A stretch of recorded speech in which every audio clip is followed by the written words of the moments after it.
ரெண்டு பேருக்கு நடுவுல தான் போட்டியே.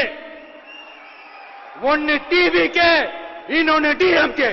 களத்துல மக்கள் யாருக்கு யார் எதிரின்னு ஒரு ஓட்டர் முடிவு பண்றாங்க, ஒரு வாக்காளர் முடிவு பண்றாங்க, ஒரு தமிழ் சொந்தம் முடிவு பண்றாங்க. எப்படி முடிவு பண்றாங்க? உங்களுடைய தொலைக்காட்சியில எல்லா கட்சியும் பாக்குறாங்க.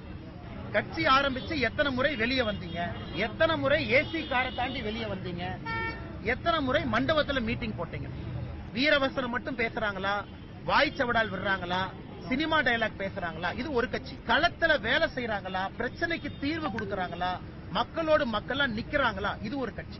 நாங்க எத்தனை பேர் கைதானோம் கணக்கு போட்டு பாருங்க. தமிழக அரசியல் களத்துல கடந்த 4 ஆண்டுகள்ல அதிகமாக கைது செய்யப்பட்ட தொண்டர்கள் யார்? பாரதிய ஜனதா கட்சி. அதிகமாக முடக்கப்பட்ட கட்சி எது? பாரதிய ஜனதா கட்சி. எத்தனை முறை பாரதிய ஜனதா கட்சி கோர்ட்டுக்கு போய் அனுமதி வாங்கி கூட்டம் நடத்தணும்? பாரதிய ஜனதா கட்சி. பாரதிய ஜனதா கட்சியினுடைய பாரத பிரதமர் நரேந்திர மோடி அவர்கள் வருவதற்கு அனுமதி கொடுக்கல, கோர்ட்டுக்கு போய் அனுமதி வாங்கி கோயம்புத்தூர் கொண்டு இதெல்லாம் மக்கள் பாக்குறாங்கல்ல.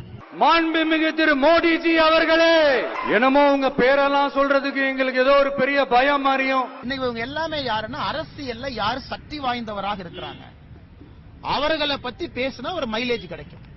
இன்னைக்கு ராகுல் காந்தி அவரை பத்தி விஜய் அவங்க பேச முடியுமா? பேச முடியாது. விஜய் அவங்க அங்க வந்துட்டு யாரை பத்தி பேச முடியும்? விஜய் அவர்கள் ஒருத்தர் மேல குற்றச்சாட்டு வைக்கிறாங்கன்னா பிரதமர் மேலதான் வைக்க முடியும், ஏன்னா மீடியா வெளிச்சம். அதற்காக பேசுறாரு.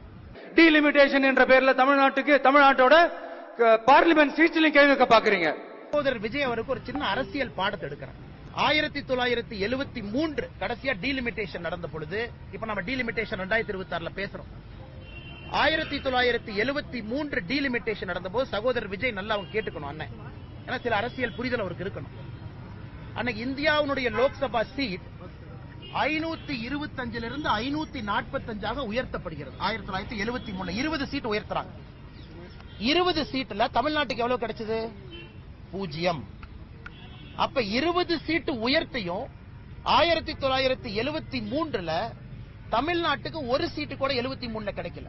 டீலிமிட்டேஷன்ல சில மாநிலங்களுக்கு 3 சீட் அதிகமாச்சு, சில மாநிலங்களுக்கு 2 சீட் அதிகமாச்சு, சில மாநிலங்களுக்கு 1 சீட் அதிகமாச்சு. அன்னைக்கு ஆட்சியில் இருந்தது யார்? காங்கிரஸ்.